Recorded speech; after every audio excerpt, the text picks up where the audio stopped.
তখন থেকে মহারাজ কি লিখছেন খাতায়? মনে হচ্ছে সকাল থেকে চিন্তা ওনার মাথায়। হ্যাঁ, তাই মনে হচ্ছে। আমাদের সাথে কোনো কথাই বলছেন না, শুধু লিখে চলেছেন। একজন মানুষ মনোযোগ দিয়ে কাজ করছেন আর তোমরা ক্রমাগত বকে চলেছো। না, আসলে মহারাজ কি কারণে চিন্তিত সেটা জানতে না পারলে আমাদেরও চিন্তা হয় বই কি। হুম অর্থ বুঝলে, অর্থ। রাজকোষের অবস্থা খুবই খারাপ। আর সামনেই তো শিবরাত্রি পুজো। কিভাবে যে কি হবে কিছুই বুঝতে পারছি না। মহারাজ, এরকম হলে এবারে কিভাবে পুজো হবে?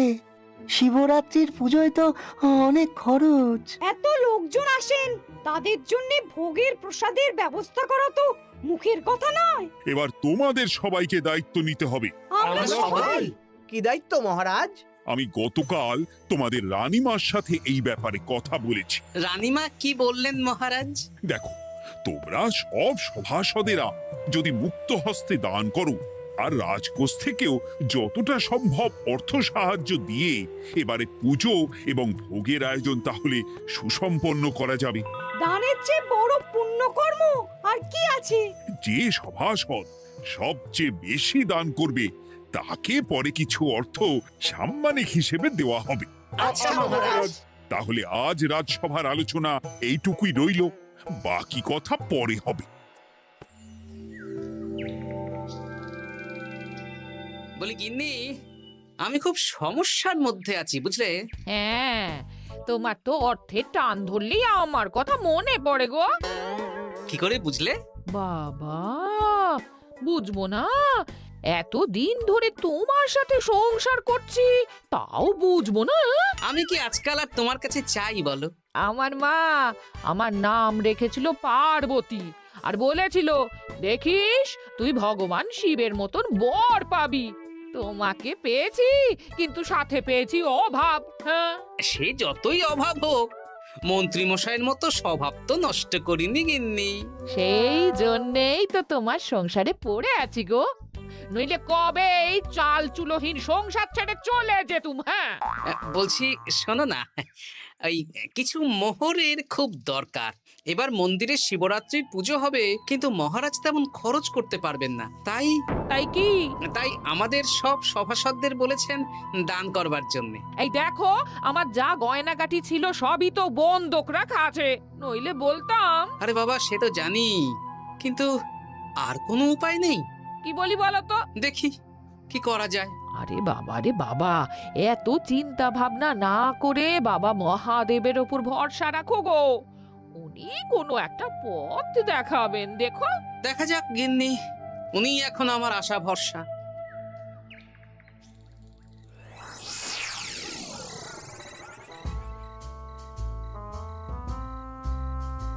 আরে মন্ত্রী মশাই, আপনি তখন থেকে শুধু এদিক ওদিক করছেন কেন বলুন তো? তা কি করব? না, আমরা তো বুঝতে পারছি না আপনার কি হলো। জীবনে অনেক অপমানিত হয়েছি, অনেক মার খেয়েছি, এবার সম্মান চাই। আর কেউ সম্মান না করলেও আমরা কিন্তু আপনাকে বেশ সম্মান করি মন্ত্রী মশাই। তোদের সম্মান আর মহারাজের সম্মানের মধ্যে অনেক পার্থক্য আছে। না, ওই এই ছোট মুখে বড় কথা বলছি মন্ত্রী মশাই, ক্ষমা করবেন। হ্যাঁ, মহারাজ আপনাকে কেন সম্মান করবেন? সামনে শিবরাত্রি, প্রত্যেক বছরের মতন এবছরেও গ্রামের মন্দিরে রাজবাড়ির তত্ত্বাবধানে পুজো হবে, আর সেই পুজোয় আমাকে দান করতে হবে। তা করুন, আপনার কি অর্থের অভাব নাকি? আরে বাবা, সব অর্থ দিয়েই তো তোদের গিন্নিমার গয়না বানিয়ে দিয়েছি, আমার হাতে আর আছে কই? ও, এই সামান্য ব্যাপার। আপনি মাছের তেলে মাছ ভাজুন। হ্যাঁ, আমিও তো তাই বলতে চাইছি। খোলসা করে বলতো তুই কি বলতে চাইছিস? মানে আমি বলতে চাইছি, আপনি আমাদের দায়িত্ব দিন, আমরা রাজ্যবাসীদের থেকে চাঁদা তুলবো, ভিক্ষে করব। আরো অনেক কায়দা করে অর্থ উপার্জন করে আপনার হাতে দেব, আর সেই অর্থ আপনি নিজের বলে চালিয়ে দেবেন। ব্যাস, তাহলে তো আমার 90% চিন্তাই মাথা থেকে নেমে গেল। ব্যাস, আর কোনো চিন্তা নেই।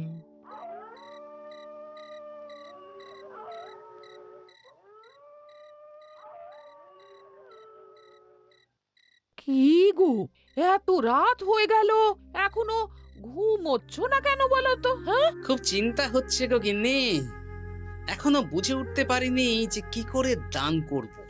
শুধু অর্থদানই কি দান নাকি গো? শিব ঠাকুর তো আমাদের প্রত্যেকের মধ্যেই রয়েছেন গো। হ্যাঁ, তা তো তিনি আছেন। তুমি বরং ভক্তদের সহযোগিতা করো। পুজোর দিন ভক্তরা দূর থেকে যাতে মন্দিরে আসতে পারে সেই ব্যবস্থা করো। মন্দির প্রাঙ্গণ পরিষ্কার পরিচ্ছন্ন রাখো। হ্যাঁ, ঠিক বলেছো গিন্নি, এটা তুমি ঠিক বলেছো।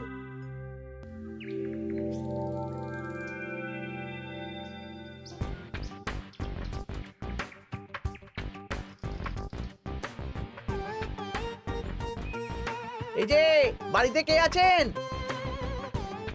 মন্ত্রী মশাই বলুন। হ্যাঁ, তা প্রত্যেক বছরের মতন এই বছরেও তো শিবরাত্রি উপলক্ষে মন্দিরে পুজো হচ্ছে, জানেন তো? হ্যাঁ, সে তো জানি, কিন্তু আমার গিন্নির পায়ে এত ব্যথা যে এবারে আর জল ঢালতে যেতে পারবে বলে তো মনে হয় না। তাতে কি, আপনি দান করুন, বাবা দূর থেকে আশীর্বাদ দিয়ে দেবেন। দান? তা কিসের দান? এত ধুমধাম করে পুজো হবে, তার দান। এ কি, এতদিন ধরে মন্দিরে তো দান দেওয়ার কোনো ব্যাপার ছিল না। এবার আছে। দান করা সবচেয়ে বড় ধর্ম। আহ, আমরা বুড়ো বুড়ি খুব অল্প অর্থে সংসার চালাই। আমাদের ছেলে যেটুকু পাঠায় তা দিয়েই চালাই। আমরা আর কি দান করব মন্ত্রী মশাই? দরকার হলে কদিন না খেয়ে থাকবেন, বাবার নামে উপোস করবেন, আর যে দান করবে না আমি তাকে এই রাজ্যে থাকতে দেব না। ওরে বাবা রে, দিচ্ছি দিচ্ছি দিচ্ছি। আর শুনুন, এই দানের ব্যাপারটা যেন 5 কান না হয়, নইলে কিন্তু। ওরে বাবা, না না না, ঠিক আছে ঠিক আছে। আজকে সারাদিনে ভালোই রোজগার হয়েছে, কি বলিস বটা? হ্যাঁ, কালকে আবার সারাদিন চাঁদা তোলা হবে। চাঁদা নয়, বল চাঁদার নামে দান তুলছি। হ্যাঁ, আর যা ভয় দেখাচ্ছি, কেউ ভয় মুখ খুলবে না। এই তো যাই, এরকম চলতে থাকলেই আমাকে সেরার সেরা দানি হওয়া থেকে কেউ আটকাতে পারবে না। এই তুমি এই ভর দুপুরে বস্তা কাঁধে নিয়ে কোথায় যাচ্ছ গো? একটু জঙ্গলের দিকে যাচ্ছে গিন্নি, শুকনো কাঠ নিয়ে আসি। পুজোর দিন তো ভোগের রান্না করতে জ্বালানি লাগবে, দেখি শুকনো কাঠ নিয়ে রাজবাড়িতে দিয়ে আসবো। বেশ বেশ বেশ, যাও। হে দেবাদিদেব মহাদেব, তুমি একটু দেখো বাবা।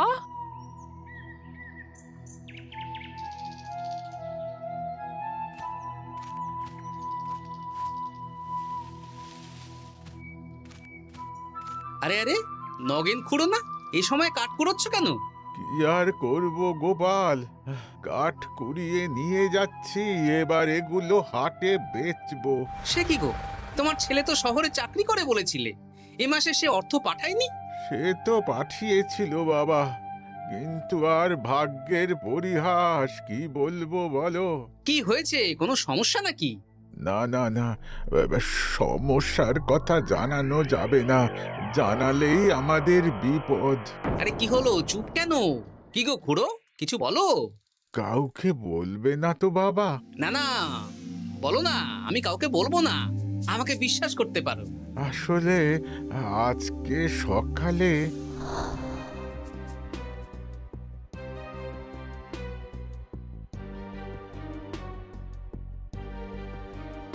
হ্যাঁ, মন্ত্রী মশাই? হ্যাঁ, শুধু আমাদের বাড়ি থেকে না, গ্রামের সব বাড়ি থেকে তুলেছে। ঠিক আছে খুড়ো, তুমি নিশ্চিন্তে থাকো। আর আমার চিন্তার শেষ নেই। আমার গিন্নির কদিন ধরে এত পায়ে ব্যথা যে এবারে অতটা হেঁটে মন্দিরে বাবার মাথায় দুধ ঢালতে যেতে পারবে না। ঠিক আছে, তুমি একদম চিন্তা করো না, আমি দেখছি কি করা যায়।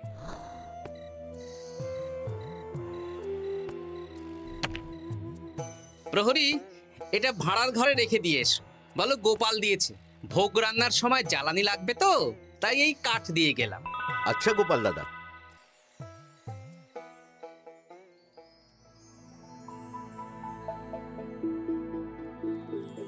তারপর সবাই কিছু অর্থের যোগান করতে পারলে মহারাজ, আমি 5 মোহর অর্থ সাহায্য করতে চাই। আমিও 5 মোহর মহারাজ। বেশ। গোপাল, মহারাজ, এখন আমার হাত একদম খালি, তাই আমি অন্যভাবে সহযোগিতা করার চেষ্টা করছি। কিরকম? এই তো গতকাল আমি 1 বস্তা কাঠ দিয়ে গিয়েছি, আজকে আরো দেব। তারপর আগামীকাল মন্দির চত্বর পরিষ্কার করব, আগাছা পরিষ্কার করব, পুজোর দিন ভিড় সামলাবো, যারা দূর থেকে আসবে তাদের একটা গরুর গাড়ি করে নিয়ে আসবো। আচ্ছা, বেশ বেশ, কর।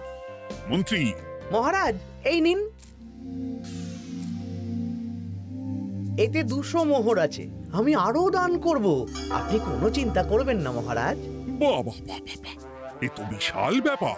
আমি জীবনে অনেক পাপ করেছি, তাই এখন দান করে একটু যদি পুণ্য লাভ হয় সেটাই আশা। বেশ বেশ। পণ্ডিত, তুমি আর রাজবৈদ্য তাহলে পুজোর দশকর্মা দ্রব্যাদি কেনাকাটা শুরু করো। এখন ধারে নিয়ে আসবে, পুজোর পরে সব শোধ করে দেওয়া হবে। আচ্ছা মহারাজ, ঠিক আছে।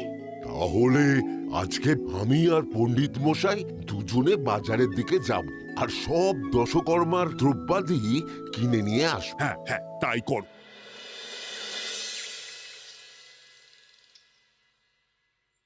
এই ঘটা পুঁটির বাবা একটা কানা করিও চাঁদা দেয়নি। হ্যাঁ, আমার মাথায় একটা বুদ্ধি আছে। কি বুদ্ধি? দেখ, ওদের বাড়ির বাইরে একটা শাড়ি ঝুলছে। শাড়িটা দেখে খুব একটা ওই পুরানো মনে হচ্ছে না। ওটা হাত সাফাই করে বাজারে বেচে যা অর্থ পাবো সেটাই মন্ত্রী মশাইকে দেব, তাই তো? একদম তাই।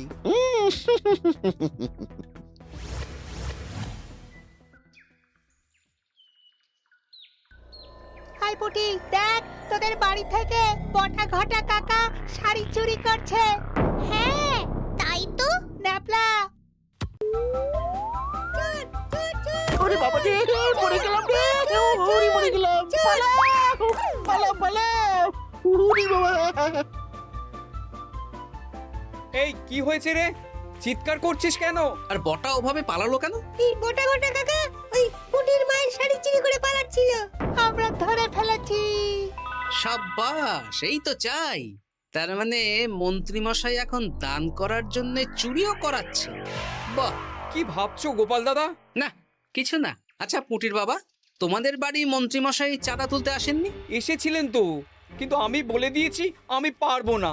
নিজেদের বীজ ধান কেনার অর্থ নেই, চাঁদা দেবো কি করে?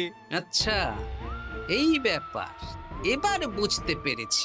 অনেক ভয় দেখালেন, চমকালেন, কিন্তু কিচ্ছু দিইনি। তাই বটা ঘটা চুরি করতে এসেছিল, বুঝেছি।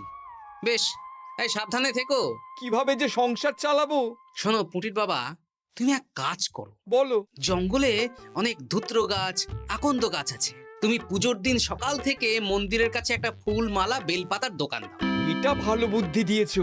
আমি তো এখন মন্দির প্রাঙ্গণ সাফ সাফাই করতে যাচ্ছি, আমি বরং কাজের ফাঁকে তোমার জন্য একটা ছাউনি দিয়ে মন্দিরের কাছে দোকান বানিয়ে দেব।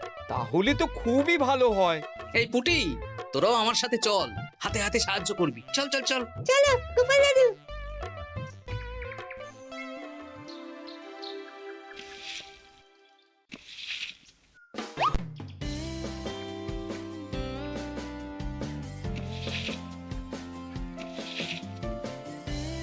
দাদু, এই জায়গাটা গর্ত আছে, তাই মাটি নিয়ে এলাম। এই তো বুদ্ধিমান ছেলে, এবার ঢেলে দে। ব্যাস, এখানটা এবার ঠিক হয়ে গেল।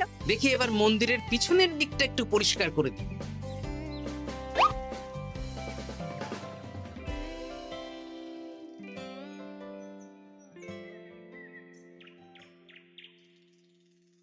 জয় মহাদেব। কি কিসের আওয়াজ হলো? হ্যাঁ দাদু, কিরকম একটা টং করে আওয়াজ হলো। দেখি তো। আরে বাবা, এটা ঘোড়া মনে হচ্ছে। হ্যাঁ তাই তো মনে হচ্ছে। জয় মহাদেব। বের করো বের করো। এই তো।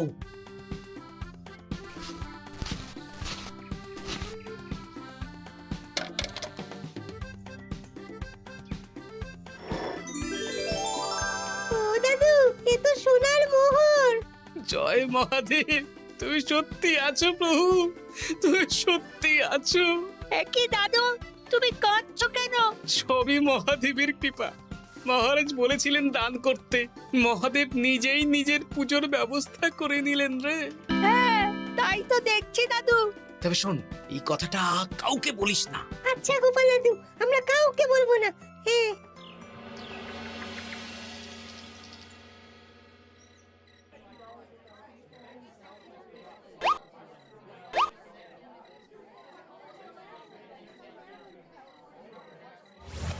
এবার আগামীকাল পুজো।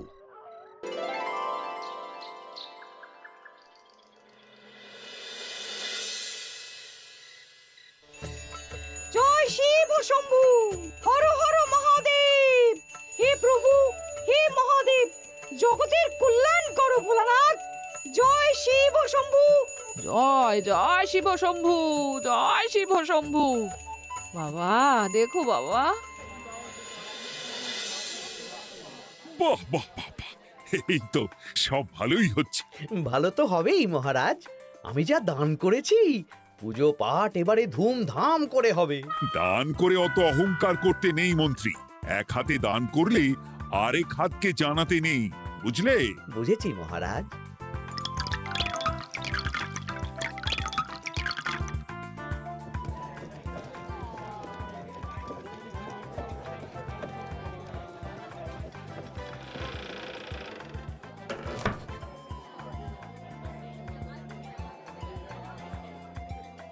আসুন খুড়িমা, আপনি আসুন। সত্যি গোপাল, তোমার মতো মানুষ হয় না। আমার পায়ে বড় ব্যথা, ভেবেছিলাম এই বছর হয়তো মন্দিরে আসতেই পারবো না। আহা, আমি তো আপনার ছেলের মতন। আর কাল আবার আসতে হবে, বড় মাঠে ভোগের আয়োজন আছে, গাড়ি পাঠিয়ে দেব, কেমন? বেঁচে থাকো বাবা, বেঁচে থাকো।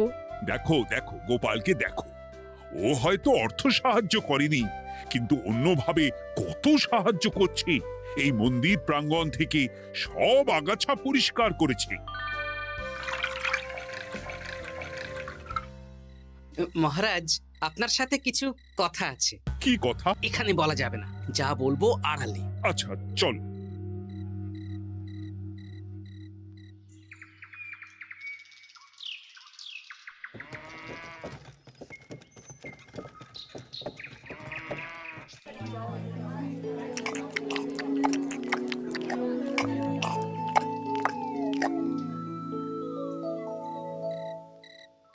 আজ সান্ধ্য সভায় সবাইকে আমি ডাকলাম, তার একটাই কারণ। কি কারণ মহারাজ? কি বলবেন আজ?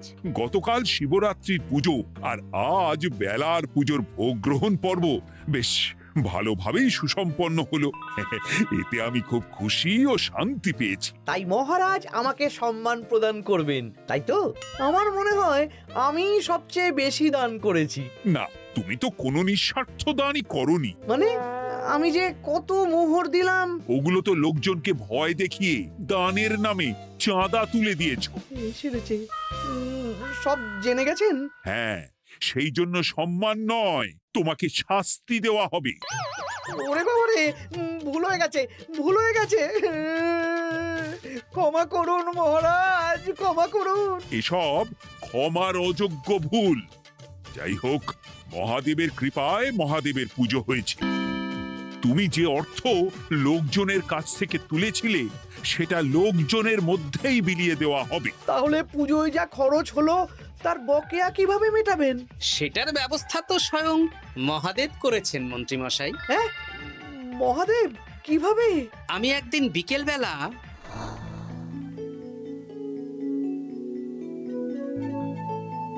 ওরে বাবা, এক ঘোড়া সোনার মোহর। হ্যাঁ, এক ঘোড়া সব মহারাজকে দিয়ে দিয়েছি। আর এই দান সংক্রান্ত যে অর্থ সাম্মানিকের কথা বলেছিলাম তা পাবে গোপাল। ধন্যবাদ মহারাজ। তবে মন্ত্রী মশাই যে অর্থ লোকজনের কাছ থেকে বলপূর্বক তুলেছেন সেটা দিয়ে গরিব চাষি ভাইদের বীজ কেনার অর্থ দান করা হবে। আর মহাদেবের কৃপায় যে এক খড়া মোহর পাওয়া গেছে তা দিয়ে বকেয়া মেটানো হবে। সাবাস গোপাল, সাবাস। এই না হলে আমার গোপাল। সাধু সাধু আর মন্ত্রী মশাইকে কি করা হবে? ওকে কাল শাস্তি দেওয়া হবে।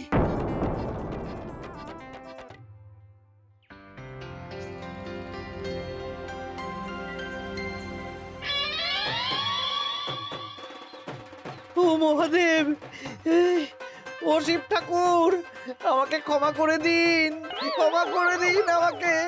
ওসব না বলে একবার কান ধরে উঠবস করুন আর একবার করে বলুন, জয় মহাদেবের জয়। জয় মহাদেবের জয়, জয় মহাদেবের জয়, জয় মহাদেবের জয়। সবই মহাদেবের দান।